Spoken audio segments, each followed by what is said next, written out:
The Canadian government is once again standing its ground. Farmers across the country were recently reassured by the U.S.-Canada Trade Minister that Canada's dairy quota system will remain untouched, despite a Globe and Mail report hinting that it might be on the table for negotiation. We have been very clear from the start. Supply management is not open for negotiation with the Americans. This is more than a statement. It's a firm declaration of intent. The story of tariffs between the U.S. and Canada has reached a new flashpoint.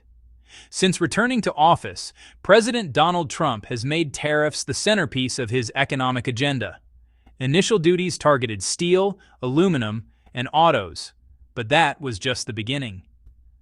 By September 2025, the list had expanded to softwood lumber, kitchen cabinets, and furniture. The message from Washington was unmistakable: squeeze Ottawa until it gives in. Some Canadian media even suggested that the most politically sensitive area, Canada's supply management system for dairy and poultry, might be up for discussion. For decades, this system has regulated prices, controlled imports, and protected domestic farmers from unpredictable market swings. American exporters have long criticized it, claiming it gives Canadian farmers an unfair advantage. But Canada refused to budge. Trade Minister Dominic LeBlanc reminded Canadians that Parliament had passed legislation this summer explicitly placing supply management off-limits in trade negotiations. In other words, Ottawa drew a red line that the U.S. cannot cross without serious consequences. So, what is supply management and why does it matter?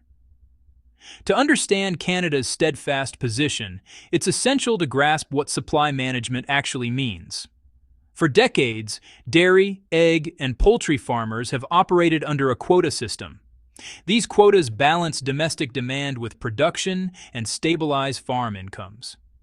The system prevents overproduction, keeps prices steady, and ensures that farmers can earn a living without facing the volatility of global markets. This structure is not just an economic tool, it's politically powerful. In provinces like Quebec and Ontario, hundreds of thousands of families either directly or indirectly rely on it. Dairy farms are often multi-generational businesses, and the sector supports thousands of jobs in related industries like transportation, processing, and retail. In June 2025, Parliament reinforced this protection through Bill C-202, a law explicitly forbidding Canadian negotiators from offering concessions on supply management in international trade deals. The law passed with broad support across party lines, reflecting a rare consensus in Canadian politics. Simply put, this means that Trump's tariffs cannot pry open Canada's dairy sector. Tariffs backfire, unity instead of compliance. Interestingly, the U.S. strategy may have backfired. The pressure meant to force Canada to comply has instead united Canadians. Political parties that might normally clash have rallied around a single cause: protecting farmers and the supply management system. What Washington hoped would create division instead strengthened domestic solidarity. And the economic consequences have been felt across the border. American tariffs have not broken Canada's will. They have driven up costs for U.S. industries. The lumber duties imposed on September 30, 2025, arrived just as U.S. housing construction was already constrained by supply shortages. Builders warn of higher home prices, delayed projects, and stretched timelines. Cabinet and furniture importers face increased costs as higher input prices ripple through retail. Steel and auto manufacturers are grappling with disrupted North American supply chains and rising production costs. Ottawa has pledged to support Canadian workers affected by these trade pressures, but the irony is unmistakable. The U.S., attempting to pressure Canada, has inadvertently added inflationary stress for its own consumers and businesses. Internationally, Washington's aggressive stance has also weakened U.S. credibility, making allies and trading partners question its reliability in negotiations. This episode underscores a larger lesson in trade diplomacy.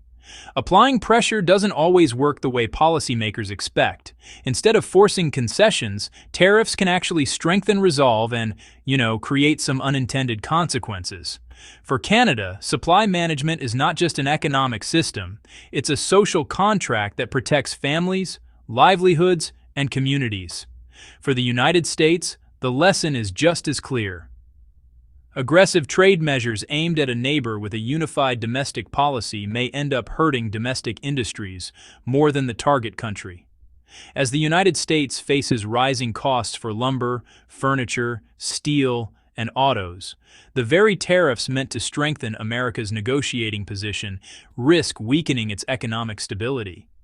In the end, Canada's response is simple but powerful. Some policies are non-negotiable. Supply management is one of them. And for now, Washington will have to find another way to achieve its goals. Other U.S. allies facing similar tariffs are, honestly, more likely to side with Canada than accept Washington's framing of reciprocal fairness. In the short term, Canada is feeling real pressure. Mills in British Columbia are struggling, factories in Ontario are seeing contracts canceled, and auto suppliers across the country face job losses. Yet, the most politically sensitive program, supply management, remains untouched and fully protected under Canadian law. In the medium term, it is the United States that begins to face growing domestic pushback. Canadian lumber producers continue to find markets abroad, but American builders and consumers are the ones paying higher prices. The U.S. Chamber of Commerce has already warned that these reciprocal tariffs could reduce competitiveness and slow economic growth. With the mandatory review of the USMCA agreement scheduled for 2026, this standoff is shaping up to make negotiations tense. What Trump intended as leverage has instead hardened Canadian resistance. Ottawa is not abandoning its supply management system, and the United States risks isolating itself in the process. A strategy meant to break Canada's resolve has instead highlighted the limits of tariff power and the real cost of economic confrontation. Currently, tariffs of up to 35% are in place on certain Canadian goods. One sector that Washington has repeatedly singled out is dairy.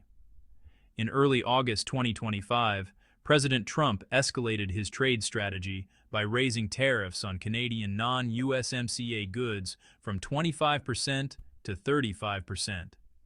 While Canada's dairy sector isn't directly targeted by these new levies, the country's supply management system has long been a source of tension.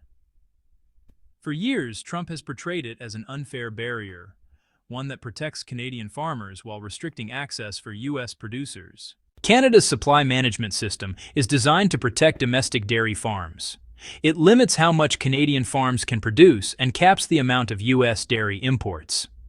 Currently, imports from the United States are restricted to roughly 3.5% of Canada's dairy market. Exceeding that limit triggers steep tariffs, 241% on milk and nearly 298.5% on butter. According to the Canadian Border Services Agency, this system has been in place for over 6 decades. Its goal is simple: maintain stable prices and protect thousands of family-run farms from being outcompeted by massive U.S. operations that can house tens of thousands of cows. While the dairy industry is regulated under strict Canadian law, Trump has repeatedly complained, framing it as an unfair deal for American producers. From Washington's perspective, these limits and high tariffs constitute a clear trade barrier.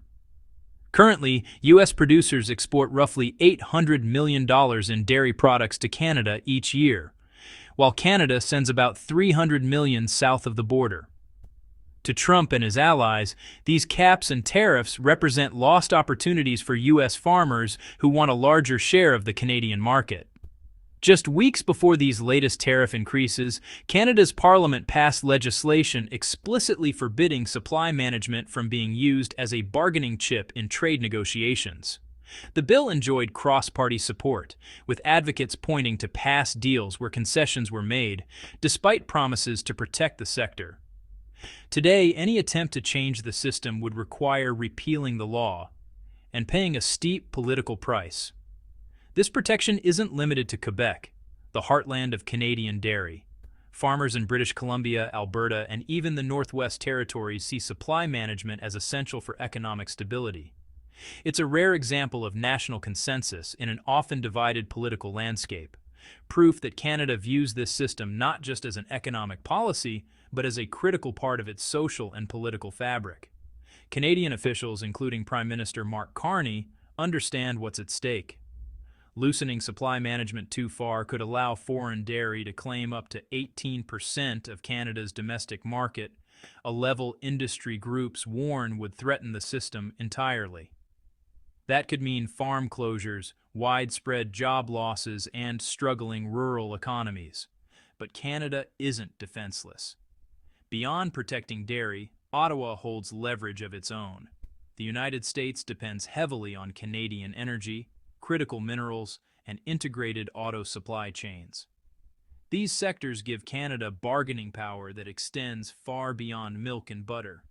In trade talks, it's not just about one industry, it's about maintaining a balanced, mutually beneficial agreement.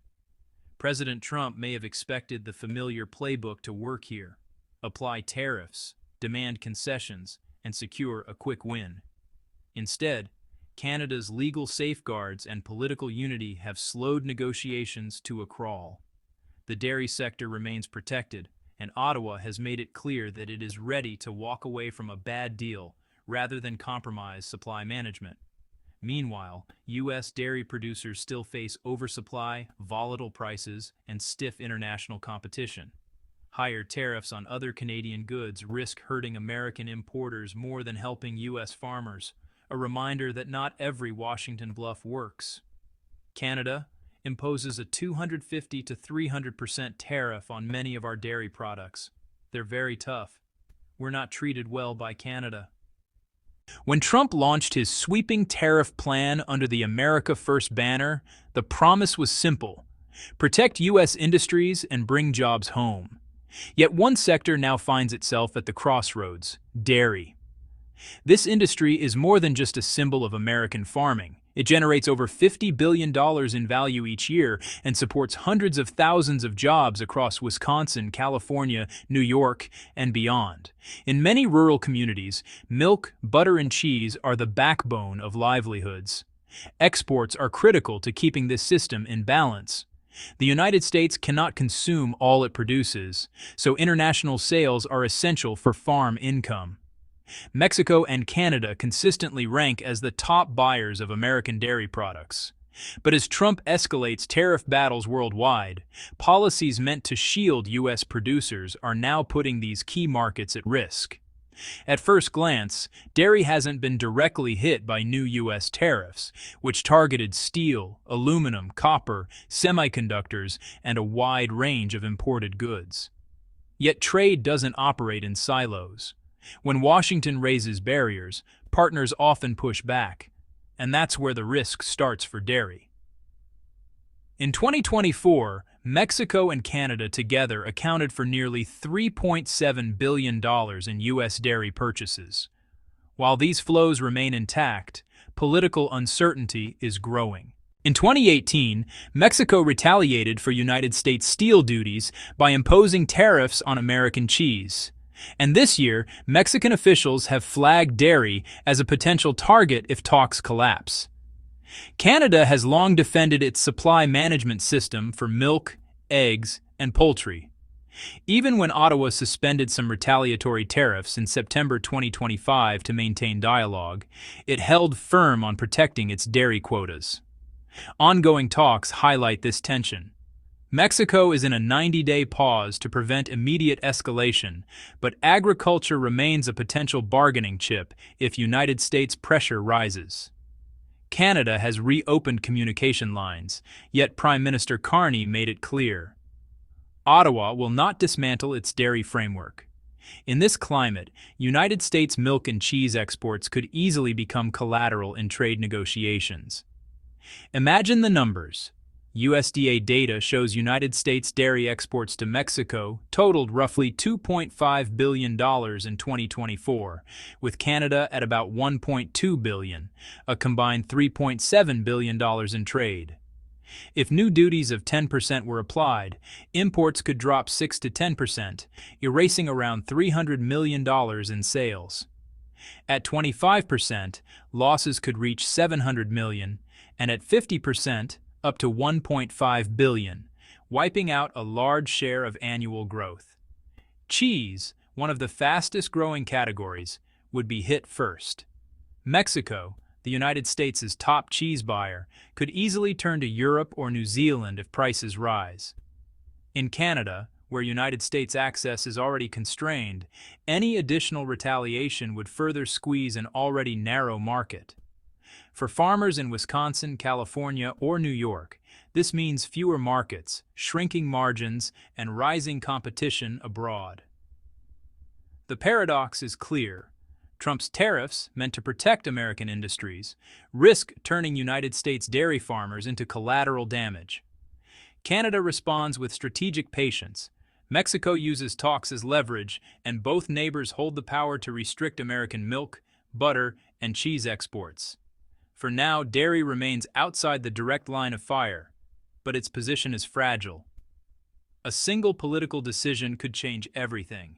If even dairy, long considered the heart of American agriculture, becomes a casualty, it raises a difficult question. Are these tariffs truly protecting United States farmers, or are they starting to backfire at home? And now, President Trump may be targeting a bigger fish, or maybe, in this case, a cow. For years, he has complained about Canada's dairy supply management system, claiming it disadvantages American farmers and distorts trade. Canada's very tough. We're not treated well. They impose tariffs up to 250–300% on our dairy products. In 2025, Trump reignited his campaign of economic pressure. One deal at a time, one threat at a time. He has already forced Canada back to the negotiating table. But now, he's turning his attention to dairy. Unlike steel or technology, milk is personal. For Trump, breaking Canada's dairy protections would be both symbolic and strategic. Supply management has defined Canadian dairy for decades. It sets strict quotas on how much milk domestic farmers can produce and caps foreign imports. Once these quotas are filled, tariffs spike, sometimes 250% or even 300%. From Trump's perspective, this isn't partnership, it's protectionism. He argues that American farmers are locked out, even under agreements like the USMCA, which promised better access. At recent rallies, he has escalated his rhetoric, linking dairy tariffs to broader grievances, trade deficits, unfair subsidies, and what he calls a one-sided relationship. His logic is straightforward. If Canada wants a bigger trade deal, the dairy wall must come down. For a president who thrives on visible wins, cracking Canada's dairy defenses would be another trophy. Canada's response: legal shields and political resolve. But this time, Canada isn't just relying on quiet resistance. In June 2025, Parliament passed legislation explicitly prohibiting the use of supply management as a bargaining chip in trade negotiations. The law passed unanimously, sending a clear message: dairy is off the table. For Canadians, this isn't only about milk. Supply management protects food security, rural jobs, and price stability. By capping production and setting prices based on actual costs, Canada avoids the volatility of global markets. For smaller farms across Quebec, British Columbia, and the prairies, this predictability often means survival. Yet the pressure is real. The U.S. ambassador has signaled that if Trump and Carney reach a deal, political will could change laws. In other words, laws are only as strong as the determination behind them. The stakes for Prime Minister Mark Carney. For Prime Minister Carney, the coming weeks are critical. He has pledged to protect the dairy system, but he also seeks a comprehensive trade deal that stabilizes auto parts, steel, and cross-border investment. If Canada refuses to budge, Trump could walk away, or impose new tariffs starting July 9th. If Carney concedes, the political cost could be severe. Dairy is deeply embedded in Canada's political and social fabric. The new law was designed to raise the stakes, ensuring that any concession comes at a heavy political price. Yielding now could fracture support across key provinces. Former officials warn that one retreat sets a precedent. Concede once, and other sectors, water, environment, immigration, could come under pressure. This is no longer just a policy debate. It's a confrontation between two visions of power. Trump's brute force leverage versus Canada's attempt to defend a domestic model built over generations. If Trump succeeds in cracking Canada's dairy shield, it would be more than a trade victory. It would demonstrate that even deeply entrenched domestic systems can fall under pressure. If Carney holds firm, it could mark the moment Canada reasserts its economic sovereignty or faces retaliation. Either way, the clock is ticking, and the milk fight is just getting started.